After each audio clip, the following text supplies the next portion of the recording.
Paano kung ang mga bituin ay magkaisa upang baguhin ang iyong buhay sa isang iglap? Isipin mong magising sa isang biglaang kayamanan na ang iyong mga pangarap ay abot kamay.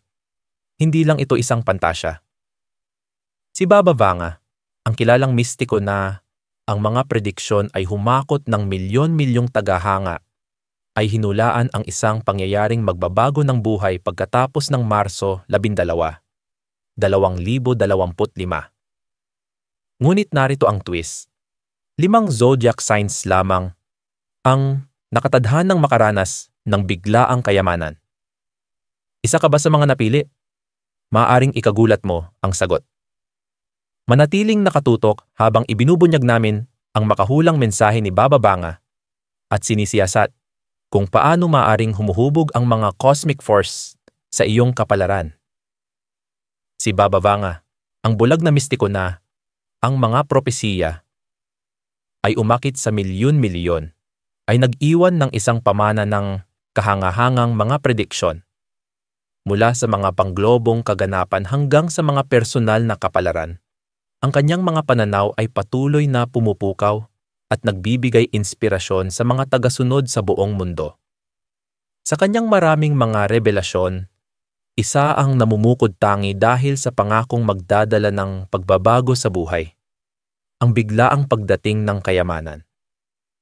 Pagkatapos ng Marso 12, 2025, ang kosmos ay nakatakdang magkaisa sa mga paraan na magdadala ng hindi inaasahang yaman, ngunit para lamang sa 5 tiyak ng mga zodiac sign. Kasama kaya ang iyong zodiac sign sa mga mapalad, habang ating sinisiyasat ang nakabibighaning propesyang ito, matutuklasan mo ang mga zodiac sign na nakatakdang makatanggap ng biyayang ito at ang mas malalim na astrological na mga puwersang nakapalibot dito. Maghanda upang mahumaling sa kwento ng kayamanan, kapalaran, at disenyo ng kosmos na maaaring magbago ng mga buhay ng piling, iilan, magpakailanman. Isipin ito, abala ka sa iyong pang-araw-araw na buhay nang biglang dumating ang isang oportunidad. Hindi ito basta-bastang oportunidad. Ito ang uri ng oportunidad na nagbabago ng lahat. Ayon sa propesya ni Baba Vanga, para sa 5 tiyak na zodiac signs, ang kapalaran ay kakatok sa di inaasahan at kamanghamanghang paraan. Maging ito man ay sa pamamagitan ng biglaang tagumpay sa karera, isang mapalad na koneksyon, o isang di inaasahang mana, ang mga zodiac signs na ito ay nakatadhanang umani ng kayamanan at kasaganaan ng hindi pa nagaganap. Ang malaking tanong ay, handa ka bang tanggapin ito kapag dumating? Tuklasin natin kung paano magaganap ang makalangit na pag-aayos na ito at alamin kung alin sa mga maswerteng zodiac signs ang itinadhana ng mga bituin para sa transformasyong ito. Zodiac number 1. Nagsisimula ang paglalakbay. Ang ating unang zodiac sign na nakatadhanang umani ng biglaang kayamanan ay walang iba kundi ang Leo, ang maharlikang leon ng zodiac. Kilala sila sa kanilang tapang, karisma, at likas na pamumuno, kaya't hindi na bago sa kanila ang maging sentro ng atensyon. Ngunit sa pagkakataong ito, hindi lang atensyon ang kanilang hinihila, kundi isang kayamanang walang katulad. Isipin ito. Ang isang Leo, gamit ang kanilang walang kapantay na enerhiya at determinasyon, ay susugal at maglalaan ng oras at pagsisikap sa isang matapang na bagong proyekto. Marahil ito'y isang malikhaing proyektong kanilang inaalagaan o isang ideya sa negosyo na kanilang nais sa katuparan. Bigla, dumarating ang isang tagumpay. Napansin ng isang mamumuhunan ang kanilang potensyal o naging viral ang kanilang ideya, nagdadala sa kanila ng hindi inaasahang tagumpay. Hindi ito simpleng swerte lamang. Ito ay gantimpala ng kanilang pagsisikap na umayon sa mga kosmikong enerhiya na hinulaan ni Baba Vanga. Madalas iugnay ng mga astrologer ang Leo sa araw, ang tagabigay ng buhay at lakas. Sa Marso 2025, Ang pag-aayos ng araw sa iba pang makapangyarihang mga celestial na katawan ay maaaring magpalakas sa kanilang natural na karisma na humihila ng mga oportunidad sa kayamanan papalapit sa kanila tulad ng gamo-gamo sa apoy. Para sa mga Leo, ang susi ay manatiling matapang, tiwala, at handang yakapin ang hindi inaasahan. Dapat nilang tandaan na ang kanilang natatanging kakayahan na magbigay inspirasyon at manguna ay maaaring gawing gintong oportunidad ang anumang hamon. Kaya't kung ikaw ay isang Leo, ang kosmos ay kakampi mo. Magmatsyag, magtiwala sa iyong kutob, at maghanda upang umungol sa isang bagong panahon ng kasaganaan. Zodiac number 2, isang twist of fate. Ang ating susunod na zodiac sign na dapat abangan para sa biglaang kayamanan ay ang intuitive at mahabagin na Pisces. Kadalasan silang itinuturing na mga mamangarap sa zodiac na may natatanging koneksyon sa kanilang panloob na mundo, na nagbibigay daan sa kanila na makita ang mga posibilidad na maaaring di mapansin ng iba. Sa pagkakataong ito, gayunpaman, ang kanilang mga pangarap ay maaaring maging isang realidad na mas kahanga-hanga kaysa sa inaakala nila. Isipin ito, isang Pisces, ginagabayan ng kanilang likas na instincts, ang makakatuklas ng isang oportunidad na tila masyadong maganda upang maging totoo. Maaring ito'y isang malikhaing kolaborasyon na biglang umusbong o isang biglaang pagtaas ng halaga ng isang pamumuhunan na pinagkatiwalaan nila sa kanilang kutob. Ang kanilang sensibilidad sa agos ng mundo sa kanilang paligid ang nagiging susi upang matukoy nila ang mga oportunidad na maaaring balewalain ng iba. Nagpapatunay na minsan, ang pagsunod sa iyong puso ay tunay na nagbubunga. Sa astrological na pananaw, ang Pisces ay pinamumunuan ng Neptune, ang planeta ng mga pangarap, intuisyon, at espiritualidad. Sa Marso 2025, ang mapagpalang posisyon ni Neptune ay maaaring magpalakas ng kakayahan ng Pisces na gawing konkretong yaman ang kanilang imahinasyon. Ayon sa propesya ni Baba Vanga, para sa Pisces, ang biglaang kayamanan ay maaaring dumating sa mga paraan na naaayon sa kanilang malalim na mahabagin at malikhaing kalikasan. Maging ito man ay sa malikhaing proyekto, pagtulong sa iba, o kahit sa espiritual na gawain, ang landas patungo sa yaman para sa Pisces ay kasing natatangin ng kanilang personalidad. Ngunit narito ang hamon. Kailangang mapagtagumpayan ng Pisces ang kanilang hilig na magduda sa sarili, ang pagtitiwala sa kanilang instincts at pagtanggap sa mga oportunidad na darating sa kanila ay magiging susi upang mabuksan ang yaman na inilaan ng kosmos para sa kanila. Para sa Pisces, ang Marso 2025 ay hindi lang panahon ng suwerte. Ito'y panahon ng transformasyon, kung saan nagtatagpo ang mga pangarap at tadhana. Zodiac number 3, ang hindi inaasahang pagliko pangatlo sa aming listahan ng mga zodiac signs na inaasahang makakaranas ng biglaang kayamanan ay ang masipag at determinadong Capricorn. Kilala sila sa kanilang disiplina at katatagan. Likas na tagapagtayo ng mga bagay, maging negosyo, pamana, o imperyo ng pananalapi. Ayon sa hula ni Baba Vanga, nalalapit na ang panahon para anihin nila ang bunga ng kanilang walang pagod na pagsisikap. Isipin ng isang Capricorn na ginugol ang mga taon sa maingat na paglalatag ng pundasyon para sa tagumpay, marahil sa pamamagitan ng pag-iipon, pag-i-invest o paghasa sa kanilang kakayahan. Sa hindi nila inaasahan, mangyayari ang isang malaking tagumpay. Maaaring ito'y isang negosyo na bigla ang sumikat, promosyon sa trabaho, o pangmatagalang investment na sa wakas ay nagbunga ng malaki. Para sa mga Capricorn, ang yaman na ito ay hindi basta ibinibigay. Ito'y bunga ng kanilang patuloy na pagsisikap na nakahanay ng perpekto sa cosmic forces ng Marso 2025. Astrologically, ang Capricorn ay pinamumunuan ni Saturn, ang planeta ng estruktura at disiplina. Sa panahong ito, ang mga positibong aspeto sa pagitan ni Saturn at ng iba pang celestial bodies ay maaaring magpalakas sa kanilang kakayahang magmanifesto ng mga konkretong resulta mula sa kanilang pagsusumikap.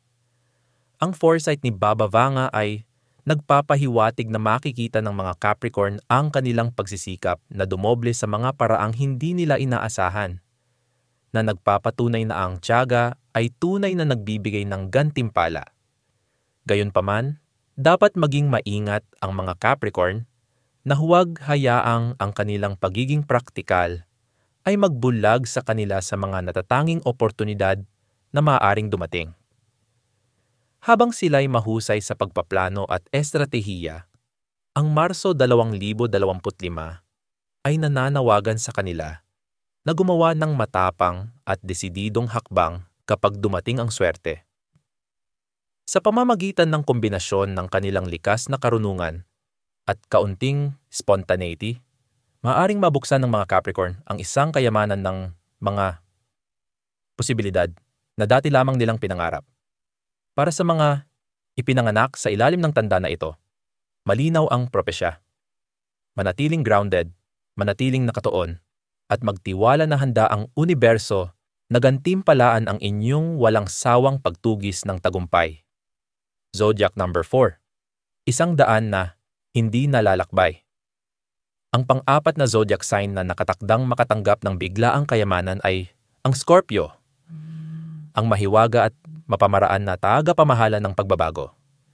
Kilala sa kanilang matinding focus at tatag, ang mga Scorpio ay may kakaibang kakayahan na matuklasan ang mga nakatagong oportunidad kung saan ang iba'y nakakakita lamang ng mga hamon. Ayon sa propesiya ni Baba Vanga, isang pambihirang pag-ikot ng tadhana ang inaasahan para sa tanda na ito, isa na maaaring tuluyang baguhin ang kanilang pinansyal na hinaharap. Isipin ng isang Scorpio na nagnanavigate sa tila ordinaryong sitwasyon, isang negosyong kasunduan, usapan ukol sa mana, o kahit isang di inaasahang biyaya mula sa nakaraang pagsusumikap. Ngunit ang nagpapalabas ng kanilang pagkakaiba ay ang kanilang likas na kakayahang maghukay ng malalim, natutuklasan ang mga oportunidad na hindi nakikita ng iba. Marahil ay napansin nila ang isang probisyon sa kasunduan na pabor sa kanila o nasunggaban ang pagkakataon na mag-invest sa isang bagay na hindi pinansin ng iba. Para sa mga Scorpio, ang kayamanang ito ay hindi dumarating ng walang dahilan. Ito'y patunay ng kanilang matalas na intuisyon at kahandaan na kumuha ng kalkuladong panganib. Astrologically, ang mga Scorpio ay pinamumunuan ni Pluto, ang planeta ng pagbabago, at Mars, ang planeta ng aksyon. Ang mga celestial influences na ito ay ginagawa ang mga Scorpio na walang takot pagdating sa pagtanggap ng pagbabago at pagsasakatuparan ng kanilang mga layunin.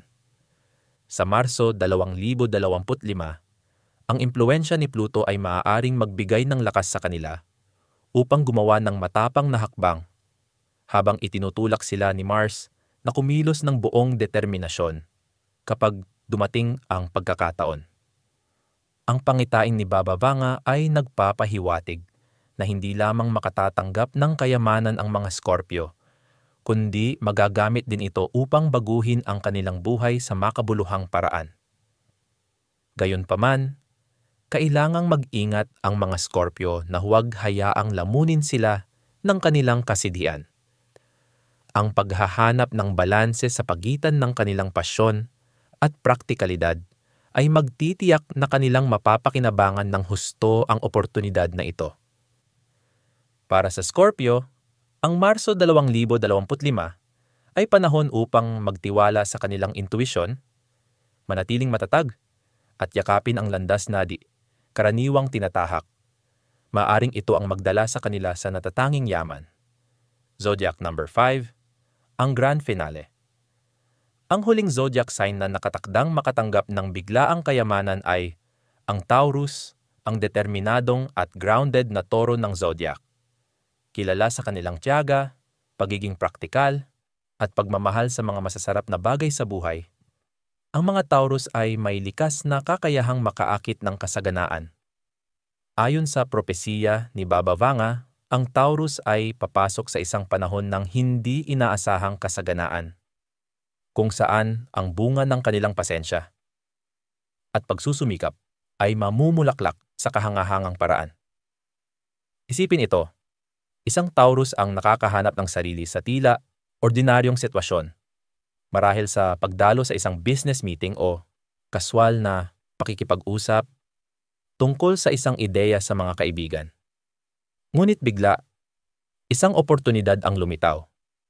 Isa na perpektong naayon sa kanilang natural na talento at halaga. Maaring ito'y isang di inaasahang promosyon, isang kapaki-pakinabang na pakikipag-partner sa negosyo, o kahit isang pagkakataong investment na lumaki ng higit pa sa kanilang inaasahan. Para sa Taurus, ito'y hindi lamang swerte. Ito'y ang kosmos na nagbibigay gantimpala sa kanilang matatag at maingat na diskarte sa buhay. Astrologically, ang Taurus ay pinamumunuan ni Venus, ang planeta ng pag-ibig, kagandahan, at kayamanan. Sa Marso 2025, ang paborableng posisyon ni Venus ay maaaring palakasin ang kanilang kakayahang makakit at masecure ang mga financial opportunities. Ang vision ni Baba Vanga ay nagpapahiwatig na mararanasan ng Taurus ang kayamanan hindi lamang sa pamamagitan ng monetary gains, kundi pati na rin sa pamamagitan ng paglikha ng isang buhay na puno ng kaginhawaan, karangyaan, at katatagan. Para sa tanda na ito, hindi lang ito tungkol sa pera. Ito'y tungkol sa pagbuo ng isang pangmatagalang pamana. Gayunpaman, kailangang tiyakin ng Taurus na sila'y nananatiling bukas sa mga bagong posibilidad. Ang kanilang grounded na kalikasan ay isa sa kanilang mga lakas, ngunit maaari rin itong maging sanhi ng kanilang pag-aatubili sa pagbabago. Ang Marso 2025 ay nananawagan sa Taurus na yakapin ang flexibility at magtiwala na ang paglabas sa kanilang comfort zone ay maaaring magdala ng kamangha-manghang gantimpala. Para sa Taurus, ito ang panahon upang sunggaban ang mga oportunidad nang may kumpiyansa at gawing financial windfall ang kanilang tuloy-tuloy na progreso na maaaring magpabago ng kanilang hinaharap. Mga practical na takeaway para sa lahat ng zodiac signs. Habang ang propesiya ni Baba Vanga ay nagbibigay diin sa 5 maswerteng zodiac signs, ang totoo ay ang oportunidad at kasaganaan ay maaaring matagpuan ng sinumang handang yakapin ito. Ang universo ay madalas na gumagana sa mahiwagang paraan, at ang timing ay isa lamang bahagi ng palaisipan. Kaya, paano mo mapapakinabangan ang iyong mga pagkakataon? Ano man ang iyong zodiac sign? Una, manatiling alerto sa mga oportunidad. Minsan, ang isang pangyayaring maaaring baguhin ang buhay ay nagsisimula sa isang simpleng desisyon. Isang email na naipadala, isang pag-uusap na nasimulan, o isang panganib na sinubukan. Pag-isipan ang iyong mga kakayahan at talento at alamin kung paano ito maaaring umayon sa mga oportunidad na nasa paligid mo. Pangalawa, magtiwala sa iyong intuition. Maging ikaw man ay sensitibong Pisces, matapang na Leo, o practical na Capricorn, ang iyong mga nararamdaman ay maaaring magsilbing makapangyarihang gabay. Matutong pakinggan ang tinig ng iyong loob kapag nagdedesisyon kung susunggaban o tatanggihan ang isang oportunidad. Pangatlo, huwag maliitin ang kapangyarihan ng pagsusumikap at pagtitiyaga. Ang mga zodiac signs na itinampok sa propesya ni Baba Vanga, Leo, Pisces, Capricorn, Scorpio, at Taurus, ay lahat mayroong mga katangian ng determinasyon at katatagan. Ang mga katangiang ito ay madalas na gumagawa ng pundasyon ng tagumpay, kahit paminsan ang swerte ay may bahagi. Sa wakas, tandaan na ang kayamanan ay higit pa sa pera. Ang tunay na kasaganaan ay kasama ang kaligayahan kalusugan, at makabuluhang koneksyon. Anuman ang iyong zodiac sign, gumawa ng mga hakbang upang lumikha ng balanseng buhay na nagpapalusog sa iyong mga layunin at kagalingan. Habang ating siniyasat ang kahangahangang propesiya ni Baba Vanga, isang bagay ang nagiging malinaw. Ang mga pangyayaring maaaring magbago ng buhay ay madalas na nangyayari sa hindi natin inaasahang panahon. Para sa Leo, Pisces, Capricorn, Scorpio, at Taurus, ang Marso 2025 ay may dalang pangako ng biglaang kayamanan at kasaganaan, salamat sa kakaibang pag-align ng mga bituin. Ngunit kahit hindi kabilang ang iyong zodiac sign sa napili, tandaan na ang universo ay patuloy na naghahabi ng mga oportunidad sa ating mga buhay. Ang mga hula ni Baba Vanga, habang kamangha-mangha, ay hindi lamang tungkol sa kayamanan. Ito'y paalala na manatiling positibo, handa, at bukas sa mga posibilidad na iniaalok ng buhay. Maging ang iyong zodiac sign ay nakatakda para sa kayamanan o hindi, ang sandaling ito ay pagkakataon upang pagnilayan ang iyong mga layunin, alagaan ang iyong mga pangarap, at gumawa ng mga hahakbang tungo sa hinaharap na ninanais mo. Maaaring gabayan tayo ng kosmos, ngunit ang ating mga pagpili at pagsisikap ang tunay na humuhubog sa ating tadhana. Kaya, habang papalapit ang Marso 12, 2025, panatilihing bukas ang iyong mga mata, handa ang iyong puso, at matatag ang iyong determinasyon. Sino ang nakakaalam? Ang kayamanan ng bukas ay maaaring naghihintay na ngayon para sa iyo. Sa huli, maaaring magniningning ang mga bituin, ngunit nasa atin ang paghakbang upang abutin ang mga ito.